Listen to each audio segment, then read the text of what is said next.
Hello বন্ধুরা, welcome back to my channel Bengali রান্না হবে। আজকে খুব সহজভাবে বানিয়ে যাবো কাতলা মাছের ঝোল। এটা আমি বানাচ্ছি পেঁপে আলু দিয়ে কাতলা মাছের ঝোল। কড়াইটা নিয়ে তেলটা গরম করে দিয়ে দিলাম কাতলা মাছটা। এই যে আমার কাতলা মাছটা ভাজা হয়ে গেছে, আমি নামিয়ে নিয়েছি। সবটা কাতলা মাছটা আমি ভেজে নিয়েছিলাম ভালো করে ভাজা করে আমি নামিয়ে নিয়েছি। নামানোর পরে দেখেন আমার যেটা তেল ছিল সেটার মধ্যে আমি কিছু অল্প তেলটা দিয়ে এর মধ্যে দিয়ে দিলাম জিরে। তেলটা ভালো করে ব্রাউন কালার করে নেব।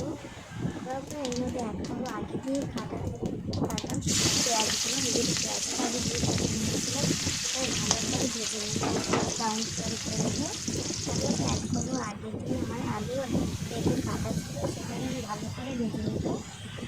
এটা ভালো করে হালকা করে ব্রাউন কালার করে নেব। আপনারা যদি আমার চ্যানেলে নতুন থাকেন অবশ্যই আমার চ্যানেল সাবস্ক্রাইব করবেন, লাইক করবেন। ভালো লাগলে আমার রান্নাটা কেমন লেগেছে সেটা আপনারা অবশ্যই কমেন্ট করে জানাবেন। আর দেখুন আমি ভালো করে নাড়াচাড়া করে দিয়ে দিচ্ছি।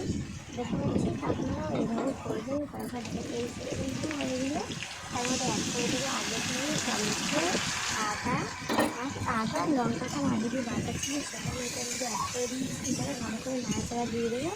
তারপর আমাদের এখানে যেটা থাকে মশলা সেটাই আমরা অ্যাড করি। এর মধ্যে দেবো হলুদ গুঁড়ো, জিরে গুঁড়ো, ধনে গুঁড়ো আর কাশ্মীরি লঙ্কা গুঁড়ো দিয়ে হালকা জল দিয়ে দেবো। দেওয়ার পরে আমি এটাকে 2 মিনিট কষিয়ে নেবো ভালো করে। দেখুন আপনারাও এভাবেই করবেন। খুব সহজভাবেই রান্নাটা হয়ে যাবে, খুব তাড়াতাড়ি।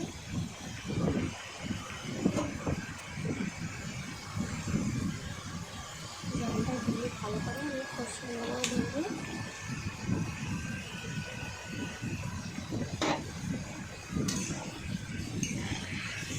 ঠিক আপনারা এভাবে করবেন।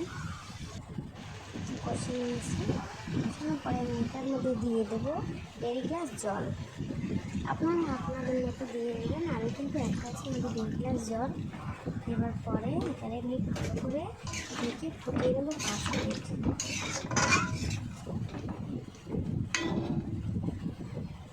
আমি ঢেকে ঢাকার পরে আমি 5 মিনিট ফুটিয়ে নেবো। দেখেন আমি ফুটিয়ে নিয়েছি। এটার মধ্যে অ্যাড করবো যে আমার আগে দিয়ে ভাজা মাছটা, সেটা আমি একটা একটা করে দিয়ে নেবো। আমি এভাবে সাজিয়ে নেবো সুন্দরভাবে। আপনারা চাইলে এভাবে দিতে পারবেন, আর নাহলে আপনারা আপনাদের মতো দেবেন। দেখেন আমি এভাবে দিয়ে দিলাম।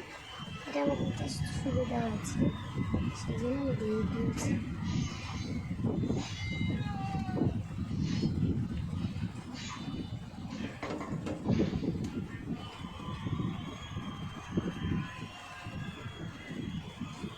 দিয়ে আমি এটাকে ভালো করে ঢেকে দেবো। ঢেকে এটাকে আমি লো ফ্লেমে 10 মিনিট ফুটিয়ে নেবো।